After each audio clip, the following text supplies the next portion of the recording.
out just a word of friendly warning. You are about to unfold one of the strangest tales ever told. We think it will thrill you, it may shock you, it might even horrify you. So if any of you feel that you do not care to subject your nerves to such a strain, now's your chance to, well, we warned you.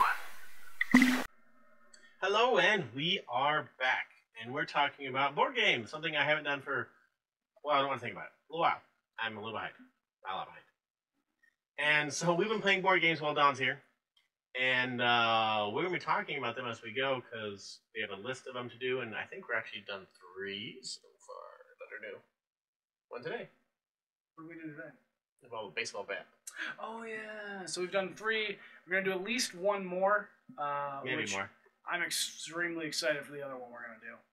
So the one we're going to talk about today is called Horrified, which is made by Ravensburger Games. Should be Ravensburger.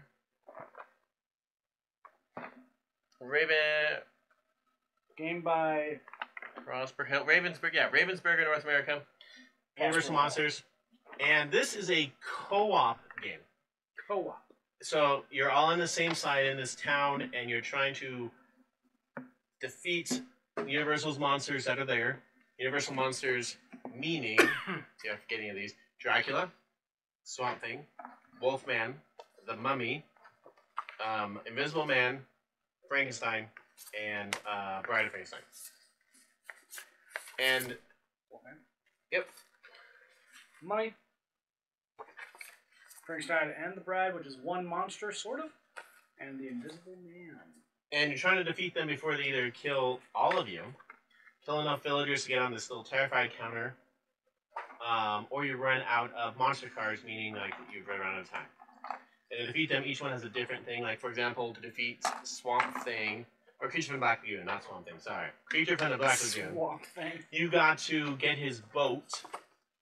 Yeah, like a little thing. You got to get his boat to the end. You got to go to where he is in the camp and donate items to try to get the boat to the end, and then you can defeat him.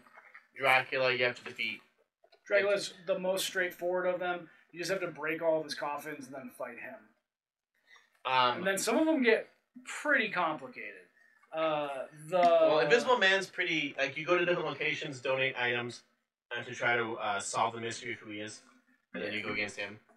Wolfman, you basically got to research a cure. Which is cool, I think. Frankenstein's Bride, you got to basically, like, open their humanity and then have them meet. Mm-hmm. And then the Mummy, you have to do a puzzle. Yes. The Frankenstein and his Bride, though, is interesting because if they meet before you own their humanity, then it's bad. So you want them to both be good, and they both have to be good for it to be good. It's interesting. Also, each one of the monsters has their own little cool color-coordinated dude guys. That was the Wolfman, Invisible Man, and they all have their own little color-coordinated guys. That was below. There we go. All have their own little color-coordinated guys, which is nice. Whereas the rest of the player characters and the townsfolk are on these little cardboard pieces. Bam. And so when townsfolk are people like Lucy and Elizabeth Renfield, characters from the different universes, and you're trying to escort them from point A to point B without them getting killed. We played this game 3 times now. 3 times. The beginner mode is just Dracula and Swamp Thing. Swamp Thing. Creature from the Black Lagoon. At least I'm not saying like Del Toro movie. That's right. But the first time I played it, like, we won, but like we got just the last possible turn. We ran out of cards, and like the last possible turn, I took out the last one.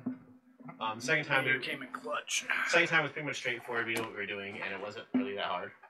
And then the third time, Steph insisted that we play with all 6 monsters in play at the same time, and it and we got destroyed. In the game, there's like you do 2 for easy mode, 3 for intermediate mode, and 4 for advanced mode. Not all of them. Not all of them. At no point are you supposed to have all of them in play. But it was pretty fun. It was good co-op, and it's pretty easy. It says it's easy to learn. Yep, it says it's for ages 10 and up. Bruce played it with us the first time. He's 9, and he grasped the concepts pretty easily. So it definitely is true advertising, ages 10 and up. And there's nothing bad about it. It's pretty solid gameplay. Fun. And being that it's co-op, like you want to play it with people you get along with, and I think it's up to what, 8 players. Should be 8. 5. 5 players. 1 to 5. And you can just control the various characters. And each one has a different like ability. So if you're the mayor, you just have more points of moves you can do every turn. A professor, you can move other characters around. Explorer, you can basically move around the map. Explorer teleports, but the trade-off is you only get 3 actions in a turn. And so it's very solid, and you can definitely tell that they have made games before. The rules are down pat. Yep. It doesn't take long to learn them and start going. They give you extra pieces, which is a plus. Everything is pretty dang high quality as far as what's in there. Yes, definitely. And it's definitely a fun game. I like co-op games. I'm not always the most competitive person when it comes to some of these ones, but I really like playing co-op games, especially when you can actually work together to do it, and when you make it challenging enough. So this one, the 2 creatures is not really that challenging once you get it down, but I think 4 would be a nice challenge Would be for some fun. of these ones. It'd And be fun. I wish we'd done that instead of letting Steph talk us into all of them, because I think all 4 would have been pretty fun. And they had a good time though. And it's a good tribute to Universal Monsters, which you know me, I love them. And it's a lot of fun. He does love them. So if you guys like this game, leave us a comment. You can also, if you want to buy this game, it is available on Amazon. It's available at Walmart. It's available. A lot of times our games are sold. Ravensburger games are pretty everywhere. You can find it. It's not that expensive. I believe it was under $40, which is pretty good. Some of these board games cost a lot of money, and you can go check it out. It's one of my favorites. I have new ones I played in quite a while. So, any other comments? No. Yeah, I agree. Okay, thanks. Bye.